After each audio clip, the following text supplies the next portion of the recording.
नमस्कार मंडळी. तर मागच्या 2-3 दिवसापाठीमाग मी एक 5D कमळचा व्हिडिओ टाकला होता चॅनलवरती.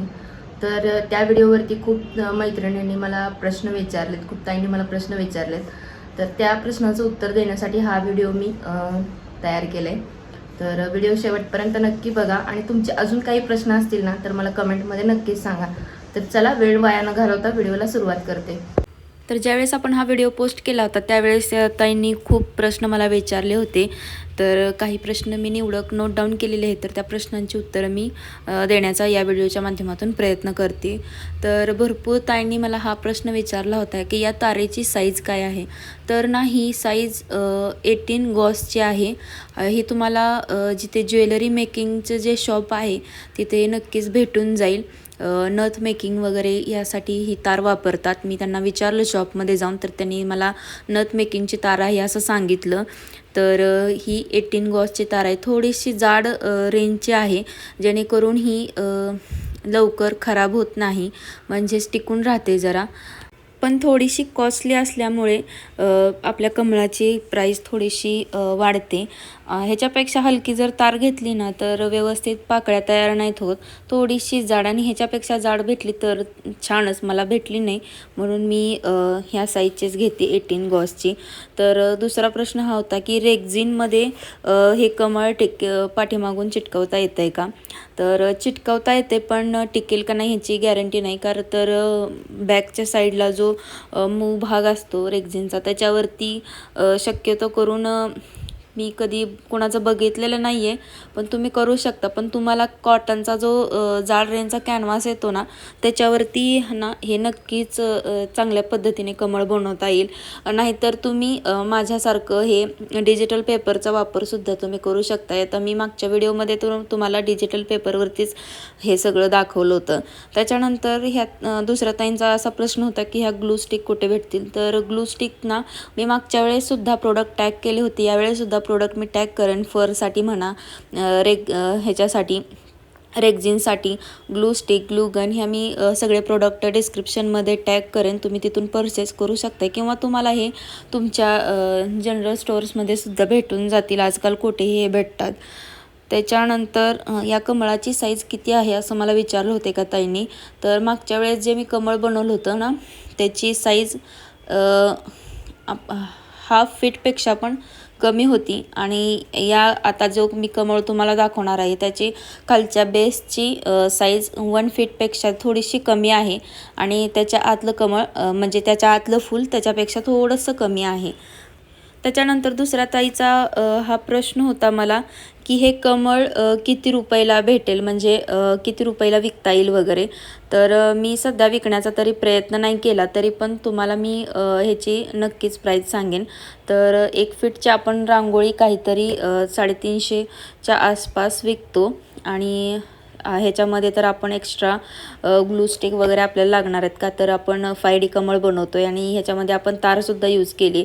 तर हे कमळ ना सहज आपल्याला 500-550च्या पुढेच आपल्याला विकावं लागेल.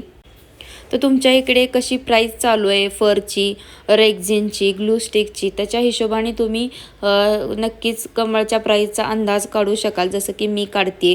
तर असे काही तुमचे प्रश्न होते ते मी नोट डाऊन केले होते आणि या व्हिडिओच्या माध्यमातून त्या प्रश्नाचे उत्तर देण्याचा मी प्रयत्न केलेला आहे. या व्यतिरिक्त सुद्धा तुमचे काही प्रश्न असतील तर मला नक्कीच कमेंट करून सांगा. तर या व्हिडिओमध्ये मी वेगळ्या प्रकारचं 5D कमळ तुम्हाला दाखवत आहे. तर खालच्या बेसमध्ये ना मी एक छान असं सुंदर फूल तयार करून घेतलं होतं. त्याला कडेनी डार्क ग्रीन बॉर्डर करून घेतली आणि आतमध्ये पॅरेट ग्रीनचा कलर भरलेला आहे. आणि आता त्याच्या आतल्या पाकळ्यांना ना मी मागच्या वेळेस जे कमळाचा कलर दिला होता डार्क पिंक कलर आणि बेबी पिंक कलर, तोच शेड मी यावेळेससुद्धा यूज करणार आहे. तर मी आता पहिल्यांदा डार्क पिंक कलरनी त्याची बॉर्डर शेडिंग करून घेते पानांची आणि त्याच्यानंतर डार्क पिंक शेडनी आतून फिलअप करून घेते. मागच्या व्हिडिओमध्ये जे मी कमळ बनवलं होतं ते एकदम सिम्पल होतं. जसं ॲक्च्युअल कमळ दिसतं तसं त्याच्या पानांचा आकार मी देण्याचा प्रयत्न केला होता. पण या व्हिडिओमध्ये थोडंसं वेगळा प्रकार मी दाखवणार आहे. या व्हिडिओमध्ये ना तुम्हाला 2 लेअरचे कमळ मी दाखवण्याचा प्रयत्न करणार आहे. तर पानांचा आकार थोडासा वेगळ्या शेपमध्ये मी घेतलेला आहे. पण कलर याच्यामध्ये मागच्या व्हिडिओमध्ये जो कलर कॉम्बिनेशन दाखवलं होतं तेच या व्हिडिओमध्ये दाखवणार आहे. आणि ही डिझाईन ना खूप सुंदर दिसते ॲक्च्युअलमध्ये आणि गौरी गणपतीच्या सजावटीसाठी ना खूप सुंदर दिसेल आणि खूप ट्रेंडिंगमध्ये चालू आहे सध्या. तुम्ही घरी बसल्या अगदी कमी वेळात हे सजावटीसाठी डेकोरेशन आयटम हा बनवू शकता 5D लोटसचा. आणि काही एक्स्ट्रा करायची फक्त गरज नाही आहे. आपल्याला ज्यांच्याकडे fur, rexine, glue stick, gun आहे त्यांना फक्त आणि फक्त ही जी तार आहे ना तीच खरेदी करायची आहे. बाकी ह्याच्यामध्ये काही एक्स्ट्रा नाही. या व्हिडिओमध्ये मी तुम्हाला एकदम step by step 5D lotus कसं बनवायचं आणि तेही कमी खर्चात हे मी सगळं सांगितलं आहे. त्याच्यामुळे व्हिडिओ शेवटपर्यंत नक्की बघा. आता फुलावरती मी तार चिटकवून घेतली. तार चिटकवताना आपण व्यवस्थित काळजीपूर्वक तार चिटकवायचे, कारण ग्लू आपल्याला हाताला चिटकवू शकतो. ग्लू हा थोडासा गरम असतो त्याच्यामुळे आपल्या हाताला भाजूही शकतं, त्याच्यामुळे काळजी घ्यायची. रेक्झिनवरती किंवा कॉटन कॅनव्हासवरती पहिल्यांदा तार चिटकवून घ्यायची. त्याच्यानंतर जो तुम्ही कलर कॉम्बिनेशन केले त्याच्यानंतर कलर कॉम्बिनेशन करून घ्यायचं. अशा पद्धतीने मी ही दोन्ही कमळाचे सेटअप तयार केलेले आहेत. आता मी ह्याला जो मी रखाना रिकामा ठेवला होता त्याच्यामध्ये आता ग्लू टाकून घेते आणि हे दोन्ही भाग मी चिटकावून घेते. खाली बेसवरती जे फूल मी तयार केले आणि वरती जे चिटकवायचं जे फूल तयार मी केले ना ते एकाच साईजचं आहे. त्याच्यामुळे मी ना ह्याला क्रॉस पद्धतीने चिटकवून घेणार आहे, जेणेकरून खालची पाकळ्या आणि वरची पाकळ्या थोड्याशा वेगळ्या दिसावेत अशा पद्धतीने मी ही चिटकवून घेणार आहे. तर बघा अशा पद्धतीने मी चिटकवून घेते. व्यवस्थित प्रेस करून झाल्यानंतर आपण एकदा कन्फर्म करून घ्यायचं की हे चिटकलं की नाही ते. हे बघा अशा पद्धतीने हे व्यवस्थित चिटकलेलं आहे. थोडंसं प्रेस करायचं किंवा तुम्ही जास्त ग्लू लावून प्रेससुद्धा करू शकता. मी ते थोडाच ग्लू वापरलेला आहे तरीसुद्धा माझं एकदम परफेक्ट चिटकलेलं आहे. त्याच्यानंतर पाकळ्यांमध्ये जे आपण तार चिटकवलेले आहेत त्याला हळू अशा दोन्ही हाताने मिळून ना प्रेस करायचं वरच्या साईडला. त्याच्यामुळे पान असे वर उभे राहिल्यासारखे वाटतील आणि टोकाच्या साईडून थोडेसे बेंड करून घ्यायचे. त्याच्यामुळे एकदम सुंदर आणि सुबक असा पाकळ्यांचा आकार आपल्याला दिसू शकतो. बघा मी कशा पद्धतीने करते तशा पद्धतीनेच एकदम एक्झॅक्टली पानाचा आकार देऊन घ्यायचा आहे.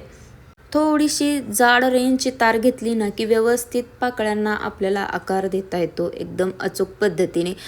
जर पातळ तार जर वापरली ना तर थोडीशी एकदम लवचिक तार पण यूज नाही करायचे, त्याच्याने पाकळ्यांना आकार आपल्याला व्यवस्थित देता येत नाही. त्याच्यामुळे थोडीशी जाड रेंजचेच तार आपण वापरायचे. तर बघा अशा पद्धतीने माझं हे कमळ तयार झालेलं आहे. अशाच पद्धतीने तुम्ही घरी हे कमळ इझिली बनवू शकता. आय होप तुम्हाला तुमच्या सगळ्या प्रश्नांची उत्तरं भेटली असतील.